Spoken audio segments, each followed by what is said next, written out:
இயக்குனர் அனில் வி நாகேந்திரன் அவர்கள் இயக்கியுள்ள வீர வணக்கம் என்னும் திரைப்படம் ஆகஸ்ட் 29 தமிழ்நாடு மற்றும் கேரளா ஆகிய இரு மாநிலங்களிலும் திரைக்கு வருகிறது. இயக்குனர் அவர்கள் சொன்னதைப் போல இரு மாநிலங்கள் தொடர்புடைய வரலாற்று நிகழ்வுகளை மையப்படுத்தி எடுக்கப்பெற்ற முதல் தமிழ் திரைப்படம் வீர வணக்கம். பி. கிருஷ்ணபிள்ளை கேரள மாநிலத்தில் கம்யூனிஸ்ட் கட்சி தோன்றுவதற்கு வளர்வதற்கு அடிப்படையாக பணியாற்றியவர். 20 ஆண்டுகளில் கேரளாவில் உழைக்கும் மக்களை அமைப்பாக்கிய பெருமைக்குரியவர். அவருடைய வரலாற்றையும் கம்யூனிஸ்ட் கட்சியின் வரலாற்றையும் சொல்லும் ஒரு திரைப்படமாக இந்த திரைப்படம் இயக்குனர் அனில் வி நாகேந்திரன் அவர்களால் படைக்கப்பட்டு இருக்கிறது.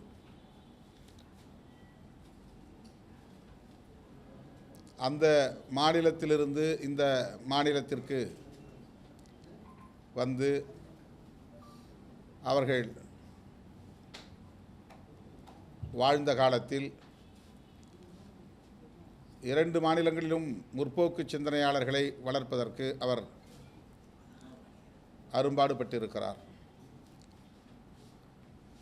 சமுத்திரக்கனி,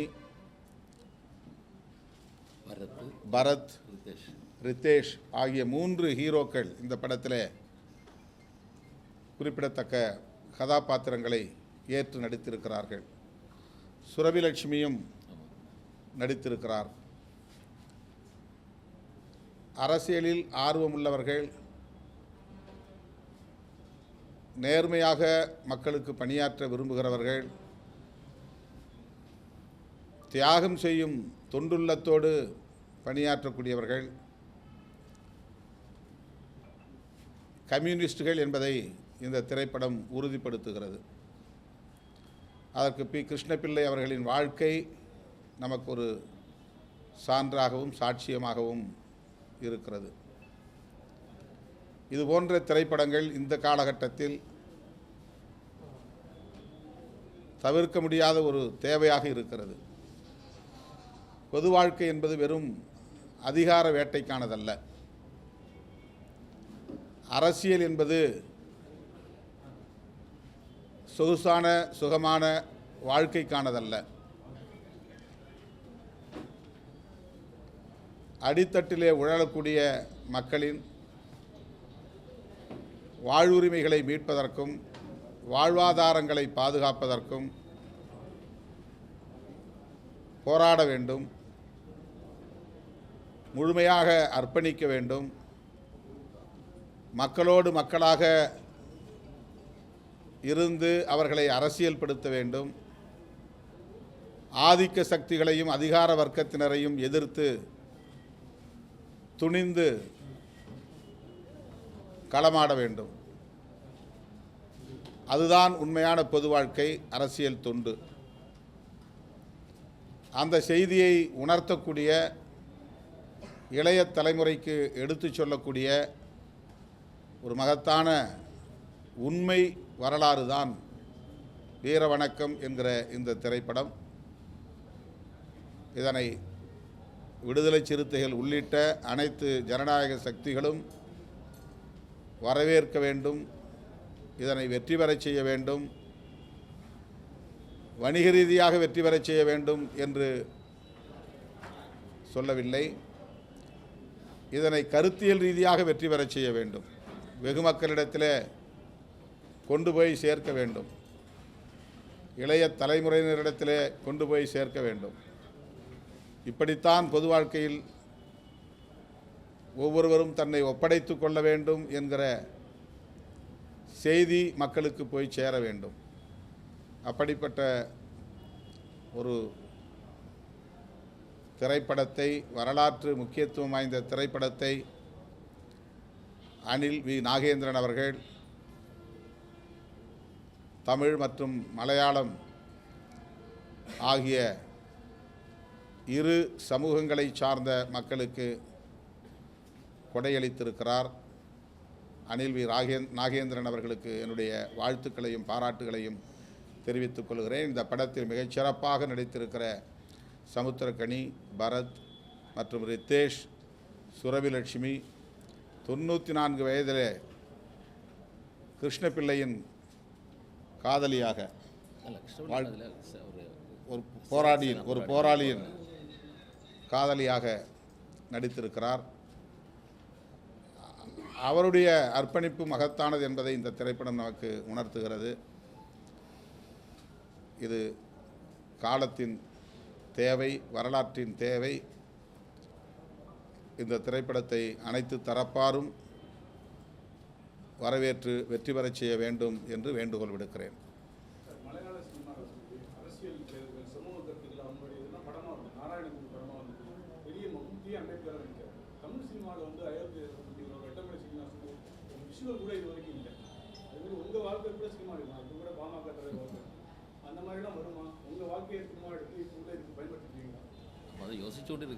ஒரு நல்ல ஆலோசனை.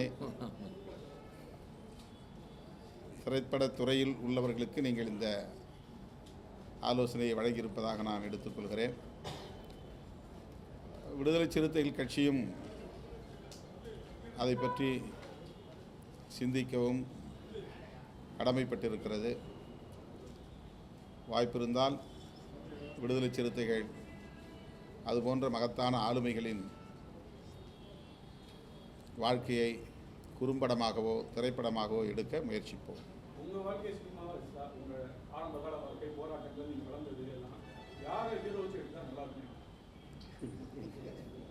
அவரை தான் எடுக்கலாம்.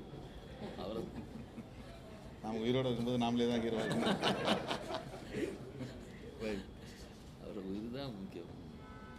நீங்கள் ஏதாவது திரைப்படத்தை பற்றி சொல்கிறீங்க? இங்கே உட்காந்துருக்கீங்களா? இல்லைன்னா ப்ளீஸ் இப்படி உட்காந்துங்க. இல்லைன்னா ப்ளீஸ். 1940s கேரளாவில் நடந்த ஒரு ஸ்டோரி தான் ஒரு பார்ட்டு. இப்போ தமிழ்நாட்டில் சில வில்லேஜில் எல்லாமே இது ஜாதி பிரச்சனைகளൊക്കെ இருக்குது. ஆக்சுவலி கேரளா தமிழ்நாடு என்னோட ஃபீல் என்னென்னா ஒரு தாய் மக்கள் தான். மலையாளம் தமிழிலிருந்து வந்த லாங்குவேஜ் தான். லாங்குவேஜ் மட்டும் இல்லை, இந்த கல்ச்சரு நம்ம எல்லா வரலாறுங்களும் நீதிக்கான போராட்டங்கள் எல்லாமே ஒரே மாதிரி தான். கேரளா வந்து ரொம்ப ரொம்ப கஷ்டமாக இருந்துச்சு ஒரு டைமில். வந்து சுவாமி விவேகானந்தம் வந்து இது பைத்தியாலயமாக வந்து கேட்ட நாடு தான். அந்த மாதிரி ஜாதி பிரச்சனைகள் இருந்தது. அதெல்லாம் மாற்றி ஒரு 1957 ஒரு கம்யூனிஸ்ட் கவர்மெண்ட் லோகமாக அது அட்டென்ஷன் கொடுத்த ஒரு கவர்மெண்ட் இஎம்எஸ் நம்பூதிரிப்பாடு வந்து അതിൻ്റെ முக்கியமான அந்த ஒரு ஃபவுண்டேஷன் லே பண்ணிய ஒரு மிகப்பெரிய செயலாளர், கம்யூனிஸ்ட் பார்ட்டி செயலாளர், first founder leader P Krishna Pillai தான். அது ஒரு அட்வென்ச்சரஸான ஒரு பிரேவ் கேரக்டர் தான். இந்த மாதிரி கேரக்டர் തന്നെ ஒரு கம்பேரிசன் கூட கிடையாது. செகுவரேக்கு மேலே இருக்குன்னு நான் எப்போதும் அடிக்கடி சொல்வேன். ஓகே, அந்த மாதிரி 42 இயர்ஸில் இருந்து போகும்போது இந்த நிறைய ஜாதி சூப்பர்ஸ்டிஷன்ஸு, ஜாதி பிரச்சனைகள், ஃபியூடலிசம் எல்லாமே மாற்றி ஒரு கம்யூனிஸ்ட் கவர்மெண்ட் கொண்டு வந்ததில் ஒரு முக்கிய ரோல் அவருக்கு இருக்குது. அவர் தான் அது அந்த கிருஷ்ணபிள்ளையோட ஸ்டோரி. அவரோட பொண்ணு வந்து தமிழ்நாட்டுக்காரி தான். அதுக்கு யாருக்கும் அது தெரியுமா டவுட் இருக்குது. அவர் கன்னியாகுமரி ஊர் தான், தங்கம்மா. அவர் தமிழ்நாடோட மருமகன் தான். அந்த ரிலவன்ஸ் கூட இருக்குது. அந்த ஒரு பீரியடில் நடந்த பிரச்சனைகளை நம்ம காமிச்சு இந்த தமிழ்நாட்டில் இந்த ப்ரெசன்ட் சிச்சுவேஷனில் இருக்கிற சில ப்ராப்ளம்ஸ் இப்போ தானே நிறைய பிரச்சனைகள் நம்மளோட நியூஸ்லாம் பார்த்து கொண்டு இருக்குது. ரொம்ப கஷ்டமான நியூஸுகள் இருக்குது. எதுக்கு இந்த மாணவன் இந்த பெரியாரோட சிந்தனைகள் இருக்கின்ற முற்போக்கு சிந்தனைகள் இருக்கின்ற ஊரில் இந்த மாதிரி எப்படி வந்தது நமக்கு ஒரு டவுட் வருது. அதெல்லாம் சேர்த்தா நம்ம எல்லாமே ஒரு தாய் மக்கள் தான். நம்ம சேர்ந்தா தான் கருத்தாகும். இந்த முற்போக்கு சிந்தனை தான் நம்ம அடித்தரை. இதெல்லாம் காமிക്കുന്ന ഒരു യുണീക്ക് മൂവി എന്ന് நினைக்கிறேன். நிறைய பேர் நிறைய வருஷங்கள் எடுத்தாச்சு ഇതിൻ്റെ റിസർച്ചുക്ക്, ഇതിൻ്റെ റിഹേഴ്സലുக்கு, ഇതിൻ്റെ லொக்கேஷன் மேக்கிங்னா 6 கிலோமீட்டர் ஸ்பான்டேனியஸ் செட்டு தான், கிராஃபிக்ஸ் கிடையாது. ஃபிலிம் பார்த்தா தெரியும். 26க்கு ப்ரிவ்யூ வந்து ப்ரெஸ் ஷோ வச்சுருக்குது, ப்ரெஸ் அதில் உங்களுக்கு பார்க்கும்போது தெரியும். இவரே பார்த்துட்டாரு சார். அவர் பார்த்ததுக்கப்புறம் அவர் ரெஸ்பான்ஸ் தான், அவர் ஆதரவு தான் இந்த ஃபிலிமோட ஒரு முக்கியமான கருத்து, நம்ம சக்தி தான் இது. சினிமாவோட முக்கியத்துவத்தை வந்து நீங்கள் அழகாக ரொம்ப சொல்லியிருக்கீங்க. ஆனால் சமீபமாக வெளியாகிற படங்கள்லாம் பார்த்தீங்கன்னா வன்முறை களத்தை நோக்கி போகிற மாதிரி இருக்குது. வன்முறைகள் அதிகமாக இருந்தால் தான் அந்த படங்களுக்கு வந்து மார்க்கெட் இருக்குது அப்படின்ற மாதிரி ஒரு நிலை இருக்குது. ஒரு அரசியல் தலைவராக நீங்கள் எப்படி பார்க்குறீங்க? வணிக நோக்கில் எடுக்கப்படுகிற திரைப்படங்களில் வன்முறை என்பது ஒரு உத்தியாக இருக்கிறது. காதல், டூயட் என்பதைப் போல வயலன்ஸ், பெரிய அளவில் கதாநாயகன் வில்லன்களோடு மோதுகிற காட்சிகள், இரத்த களரிகள், இவையெல்லாம் இளைஞர்களை ஈர்க்கும் என்கிற அடிப்படையில் வலிந்து திணிக்கப்படுவதாக நான் பார்க்கிறேன். அப்படி மக்கள் எதிர்பார்க்கிறார்கள் என்று சொல்ல முடியாது. இது வந்து திரைப்படத்துறையில் இருப்பவர்கள் மக்கள் மீது திணிப்பதாகத்தான் நான் உணர்கிறேனே தவிர மக்களுடைய எதிர்பார்ப்பது அல்ல. இப்போ வீரவணக்கம் போராட்டங்களை, அடக்குமுறைகளை காட்சியாக்கி இருக்கிறார்கள். அதிலும் வன்முறை இருக்கிறது. ஆனால் அது வலிந்து திணிக்கப்பட்டதல்ல, நடந்தது, வரலாற்றில் நிகழ்ந்தவை. அதை காட்டுவதற்காகத்தான் அந்த காட்சிகள் இருக்கின்றன. ஆகவே இதுபோன்ற காட்சிகள் நடந்தவை, இனி நடக்கக்கூடாது என்கிற அடிப்படையில் திரைப்படங்களில் காட்சிப்படுத்துவது வரவேற்கக்கூடியவை. வணிக நோக்கில் திணிக்கப்படுகிற வன்முறைகள் ஏற்புடையதல்ல. இந்தியாவில் எத்தனையோ மாநிலங்கள், தமிழ்நாட்டில் தான் சினிமாவுக்கு அரசியல் வந்து 67லேருந்து 50 வருஷமாக சினிமாக்காரங்க தான் சிஎம் இருந்தாங்க. ஒரு 10 வருஷமாக தான் சினிமா இல்லாத இருக்காங்க. வருங்காலத்தில் சினிமாக்காரங்க தான் சிஎம் இருப்பாங்களா, எதிர்கட்சியாக இருப்பாங்களா? உங்களோட கருத்து என்ன? திரை கவர்ச்சி இன்னும் தமிழ்நாட்டில் இருக்கா? அப்படி இருக்கிறதுனால தான் வந்து திரைப்படத்துறையை சார்ந்தவர்கள் நம்பிக்கையோடு களம் இறங்குகிறார்கள். ஆனால் இன்றைய தலைமுறையினர் அரசியல்வாதிகளை விடவும் அரசியல் விழிப்புணர்வு பெற்றவர்களாக இருக்கிறார்கள் என்பதை நாம் கணக்கிலே கொள்ள வேண்டும், கருத்திலே கொள்ள வேண்டும். 40 ஆண்டுகள் 50 ஆண்டுகள் அரசியல் களத்தில் பணியாற்றக்கூடியவர்களின் போக்குகளை துணிந்து விமர்சிக்கக்கூடிய அளவுக்கு அரசியல் ஈடுபாடு, அரசியல் விழிப்புணர்வு தமிழகத்தில் கூடுதலாக இருக்கிறது, வளர்ந்திருக்கிறது என்று நான் நம்புகிறேன். எனவே வெறும் திரை மாயை ஆட்சியை பிடிக்க போதாது. தமிழ்நாட்டு மக்கள் அப்படி ஏமாற மாட்டார்கள் என்று நான் நம்புகிறேன். இத்தனை ஆண்டுகள் பல ஆயிரம் கிலோமீட்டர் தமிழ்நாடு ஒவ்வொரு இடத்துக்கு போய் பிரச்சனைகளை சந்திச்சு மக்களோட மக்களாக போய் பார்த்துட்டு நடிகர் விஜய்ங்கிற ஒரு கட்சி ஆரம்பிச்சு எங்கேயுமே போல ஃபீல் பண்ணல. 6 மணிக்கு மேலே பேச மாட்டார்கள் கிண்டல் பண்ணுறாங்க. ஆனால் அவரோட மாநாட்டுக்கு இத்தனை லட்சம் பேர் எப்படி வந்தாங்க? என்ன காரணம்? லட்சக்கணக்கிலே மக்கள் திரளுவது என்பது திரைப்படத்தில் புகழ்பெற்ற, செல்வாக்கு பெற்ற கதாநாயகர்களுக்கு இயல்பான ஒன்றுதான்.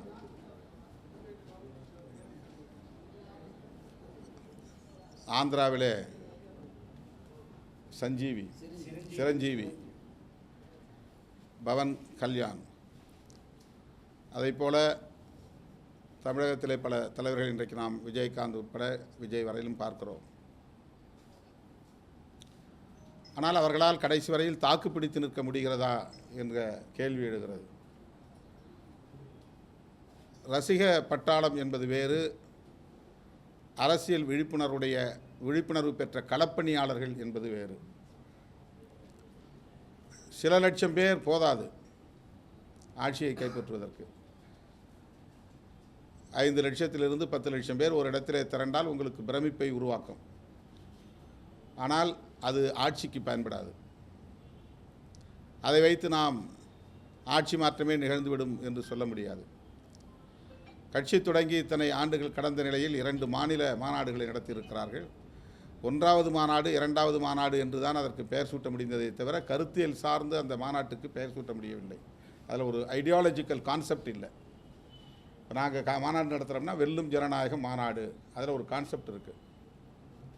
தேசம் காப்போம் மாநாடு, அதில் ஒரு கான்செப்ட் இருக்குது. மது ஒழிப்பு மாநாடு, அதில் ஒரு கருத்தியல் இருக்குது. அரசமைப்பு சட்டத்தை காப்போம் அப்படின்னு ஒரு பெயர் சொல்லி அதில் ஒரு மாநாடு போடுறோம். அந்த மாதிரி மாநாட்டுக்கு 1வது மாநாடு, 2வது மாநாடு, 3வது மாநாடு போடுறாங்கனாலே ஐடியாலஜிக்கலாக அவங்களால பொருத்தி பார்க்க முடியல. இந்த கான்ஃபரன்ஸ் ஃபார் வாட் பர்பஸ், இந்த ஐடியாலஜிக்கல் பொருத்தப்பாடுங்கிறது இல்லை. அதில் 3 மணி நேரமோ 4 மணி நேரமோ நிகழ்ச்சி நடந்தது. வெறும் கூச்சல், வெற்று சவடால்கள், விஜய் மாநாடு என்று தான் சொல்ல வேண்டிய நிலை இருக்கிறது. அதில் அதிகபட்சமாக ஆட்சியை கைப்பற்றுவோம் என்கிற ஒரு வேட்கை தெரிகிறது. அதனால் திமுகவை வீழ்த்துவோம் என்கிற வெறுப்பு வெளிப்படுகிறது. மற்றபடி அதில் அரைத்தமாகவே புளித்தமாகவே அரைக்கிற ஒரு மாநாடாகத்தான் அது முடிந்ததே தவிர, போன மாநாட்டில் சொன்னது ரைட். இந்த மாநாட்டில் அடுத்த ஒரு டெவலப்மெண்ட் இருக்கணும். நாங்கள் என்ன செய்ய போகிறோம் அப்படிங்கிறது இருக்கணும். அல்லது இன்றைக்கி நடந்து கொண்டு இருக்கிற நடப்பு அரசியல் குறித்து, இன்றைக்கி எஸ்ஐஆர் ஒரு பேர்னிங் இஷ்யூ, அதை பற்றி எதுவும் அவர் பேசலை. ஸ்பெஷல் இன்டென்சிவ் ரிவிஷன் பீகாரில் யாத்ரா போயிட்டுருக்கிறார். நாடு தழுவிய பிரச்சனை, ஒரு செஷனே நடக்கலை இந்த பிரச்சனைக்காக. அடுத்து 3 சட்டங்கள் 30 நாள் உள்ளே இருந்தால் போதும் அவங்க பதவியை பறிச்சிட முடியும்னு ஒரு சட்டம் வந்துருக்குது. அது தொடர்பாக 3 சட்டங்கள் வந்திருக்கு. இந்த சட்டங்கள் பற்றி அவங்களுடைய நிலைப்பாடு என்ன சொல்லலை. தமிழ்நாட்டில் தூய்மை பணியாளர்கள் பிரச்சனை இப்போ பெரிய அளவில் விவாதிக்கப்பட்டது. அதை பற்றி அந்த கருத்தும் இல்லை. தமிழ்நாடு உட்பட இந்தியா முழுவதும் ஆணவ கொலைகள் அதிகரித்து கொண்டிருக்கின்றன, ஹானர் கில்லிங்ஸ். அதை பற்றி அவங்க நிலைப்பாடு என்ன தெரியல. பெரியார் என்ன சொன்னார், அதை சார்ந்த எந்த பேச்சும் இல்லை. அம்பேத்கர் எதற்காக பாடுபட்டார், அதை சார்ந்த எந்த கருத்தும் இல்லை. வெறும் திமுக வெறுப்பு, ஆட்சி அதிகாரம் என்கிற நிலையில் தான் ஒரு மாநாடு நடந்து முடிந்திருக்கிறது. எனவே அவங்க ஐடியாலஜிகளோடு இன்னும் சிங்க்ரனைஸ் ஆகலை. 1977 எம்ஜிஆரும் இதே மாதிரி தான் திமுகவை வீட்டுன்னு சொல்லி நடிகராக ஆனால் செஞ்சு காமிச்சார் 77. அதே மாதிரி விஜய் இப்போ சொல்கிறார் திமுக இது அந்த அடுத்த வருஷம் தேர்தலில் எப்படி இருக்கு? எம்ஜிஆர் காலத்தில் இருந்த மாதிரி மக்கள் இல்லை. இப்போது இன்றைக்கி இருக்கிறவங்க ஒவ்வொருத்தரும் ஹீரோ, ஒவ்வொருத்தரும் ஜேர்னலிஸ்ட். இன்றைக்கி மீடியா சொல்கிறத நம்பிக்கிட்டு இருக்கிற மக்களாக இல்லை. ஒவ்வொருத்தரும் மீடியா பர்சனாக மாறிட்டான். ஒரு காலத்தில் வெறும் ஹீரோவை திரையிலேருந்து பார்த்தான், அதனால் அவனுக்கு ஒரு மயக்கம் இருந்துச்சு. இன்றைக்கி ஒவ்வொருத்தரும் தானே ஹீரோங்கிற லெவலுக்கு மேலே வந்திருக்கிறான். அதனால் அந்த 77 காலம் வேறு, 2026 காலம் வேறு.